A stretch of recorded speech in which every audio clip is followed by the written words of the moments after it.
Hello, everybody. Scott Golden here with the Golden Opportunities Coaching YouTube channel and the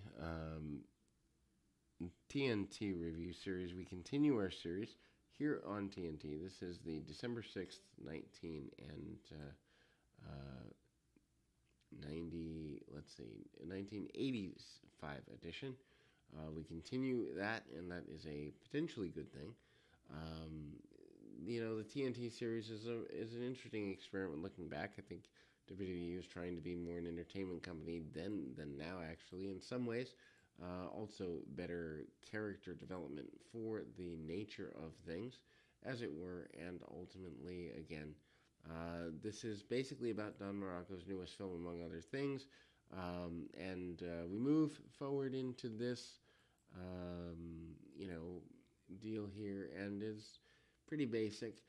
Hercules Hernandez has been brought up by Classy Freddie Blassie. Blassie basically says that Hercules is um, a guy that doesn't really have a lot of limitations. He promises he's going to be a world champion. Freddie Blassie only with him for a couple of months before Slick comes in, takes over for Blassie. Also a highlight film of Hercules in a enhancement match here. Very basic punch kick. Hercules coming in from the Mid South area and doing quite well. Then we see Hercules managing to get the backbreaker and get his opponent up.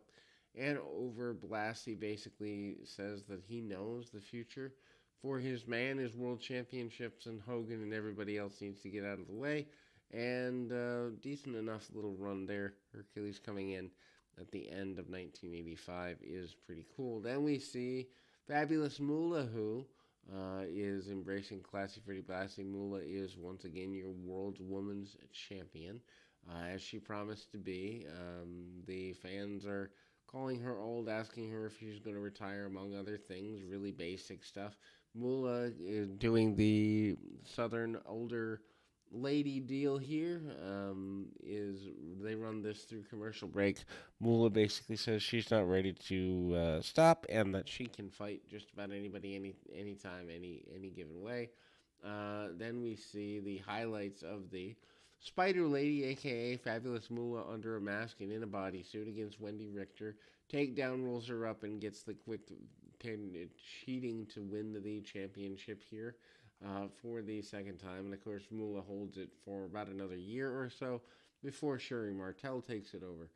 Interesting to me that the women's division at the time was still not given as much respect. Very basic punch kick match highlights for them, the two of them, and again the roll up double cross, a pretty big deal.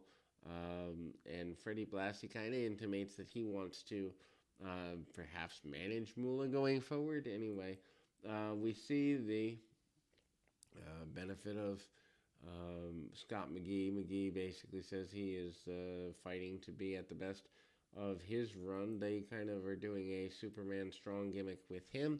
Doesn't really get too terribly far away, but needless to say, we see McGee getting a couple of power maneuvers in an enhancement match here, and including but not limited to bear hugs and the other basics. Interesting to me that the TNT program was more about personality profiles. I think if WWE now did at least half the show, well, maybe not half, maybe a third of the show on personality profiles, I think the product would be more over than it is currently. Maybe half on a really good day. I just think the personalities are so interchangeable with the wrestlers these days. Then we see Mr. Fuji and Don Morocco out there. Fuji and Morocco in the midst of their war with Ricky the Dragon Steamboat, which continues to be a thing. Also, they're talking about the acting of Morocco for a good bit, the Fuji Vice, Fuji General, and all of that. They are talking about Fuji Chan, which is kind of a, um, I don't know, blended martial arts sort of thing. Big fall for Morocco here in '85, as he was once your Intercontinental Champion back when his in-ring mattered more than the attempted character stuff. Um, snapmare takeovers and other basic things by Morocco. Morocco also hits the modified pile driver here at the end of 85, kind of a tombstone style, sloppily done, almost like a drop down. Fuji continues to be supportive of his man, and Morocco basically says he deserves to be a major star. They do the Fuji Chan thing in kind of a parlor room. I guess if you wanted to go out of your way to see it, it's there, but the fans boo the various incarnations of this. All of the heels are part of this. Mel Phillips also part of this. The fans are not a fan of this goofiness. And then we close this particular program for that purpose. The late 85 TNTs are a little weaker than the rest of them. Go back and check those out if you're interested in further reviews, but we'll be back with more right after this.